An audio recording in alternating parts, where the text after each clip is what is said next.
IUL, what it is. In this educational episode, I'm going to address how to determine if IUL, Index Universal Life, is for you or appropriate for you. Get ready. It's probably much greater than what you think.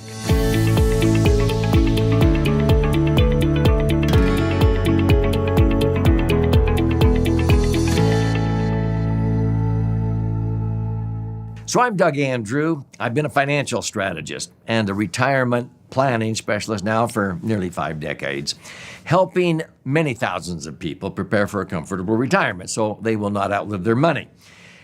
There's 3 big dangers that cause most people to outlive their money: taxes, inflation, and market volatility. Now, I eliminate those dangers for clients, and I do that best by using max-funded indexed universal life. Now, what is max-funded IUL?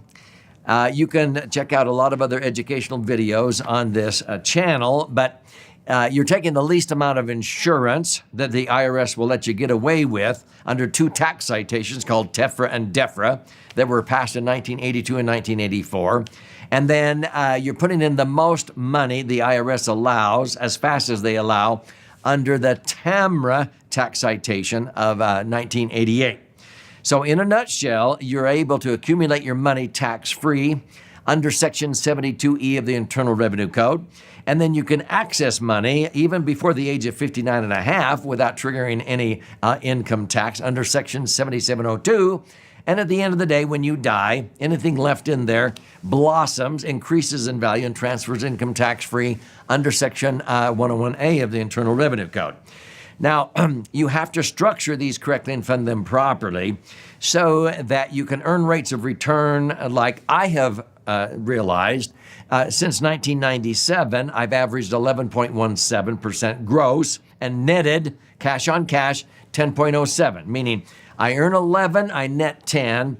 That means if I put in 500 grand, I could pull out 50,000 a year of tax-free income without depleting my 500,000. If I have $1 million nest egg, it'll generate 100,000 a year of cash flow without depleting the nest egg. If I have 10 million, which we have some clients, it'll generate $1 million a year of tax-free income.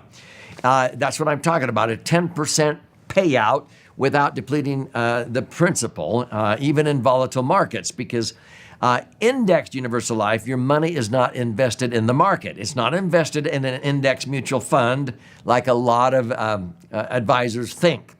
It is using a strategy. Your money is safe in an insurance company, and they're earning a general account portfolio rate. And so if you're conservative, IUL may be right for you because your money is not at risk in the market. I'm going to simplify this. If you had let's say $1 million, or for every $1 million that you accumulate in an IUL policy, let's just isolate that $1 million. In a year that you feel bearish about America, you think we're headed for a recession, you can just settle for the general account portfolio rate, which might be, 4% or 5%. So you could just settle for $40,000 or $50,000 of interest, and that's tax-free.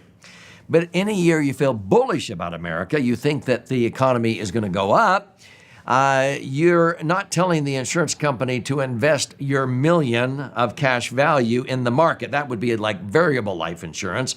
No. I've never owned a variable contract. I never will.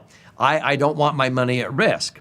If you're conservative, IUL may be right for you because your $1 million must stay safe in the insurance company, earning, let's say, 4 or 5, okay?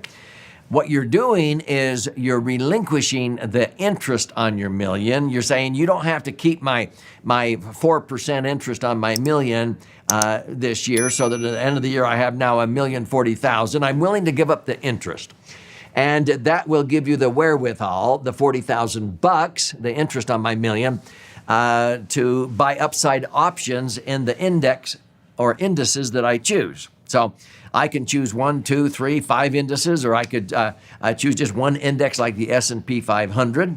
And I could do a 1-year point-to-point and a 2-year point-to-point and a 5-year point-to-point. I can diversify like crazy, okay, in just the S&P, let's say.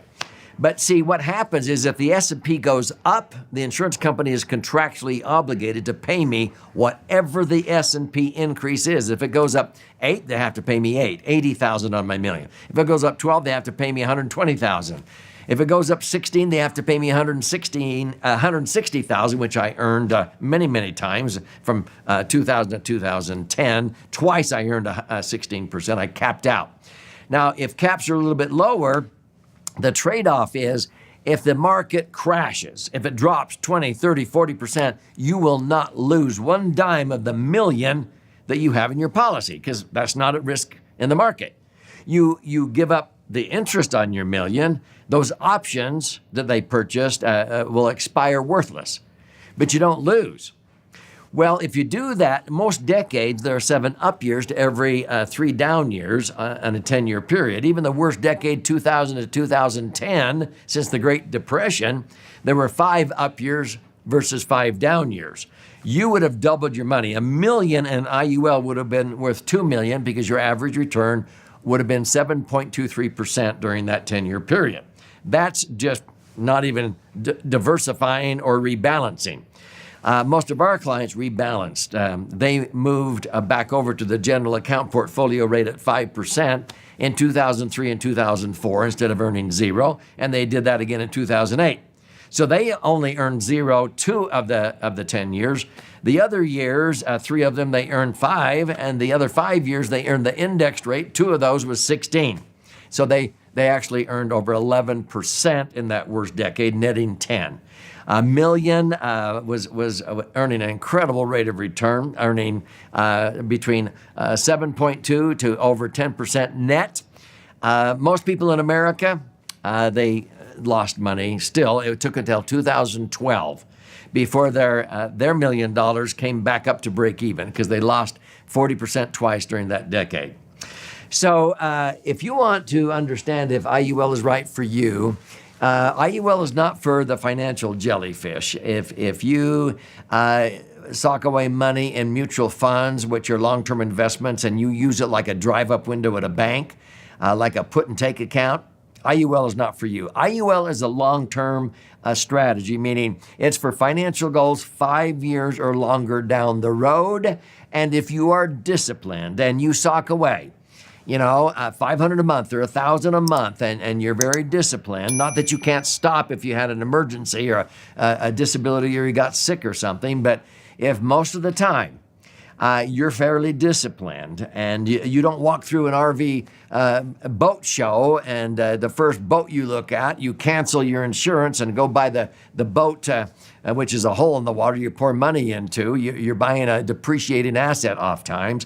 If you can discipline and still save money and then enjoy your toys, that's the type of individual that an IUL policy is very good for, because you sock away $500 a month, $10,000 a year, $50,000 a year. In IRAs and 401ks, you're limited to how much you can set aside each year into those. With IUL, you can structure it to accommodate as much money as you want to sock away. We have people that sock away $30,000, $50,000, $100,000, $1 million a year. You can't do that into an IRA or 401k or a Roth. So this has way more flexibility. You're not obligated to put in, $200,000 or $300,000 a year, even though you could put in 30. You can make up the rest anytime you want. You can't do that with a Roth. So this is way better than traditional IRAs or 401ks or Roths because of the flexibility, the ability to put in small amounts, large amounts, stop, restart, and access money before the age of 59 and a half. There are so many advantages. If you like flexibility and you're disciplined and you want to be able to accumulate, access, and transfer your money totally income tax free, you should check out IUL. But let me caution you, it should be structured correctly and funded properly.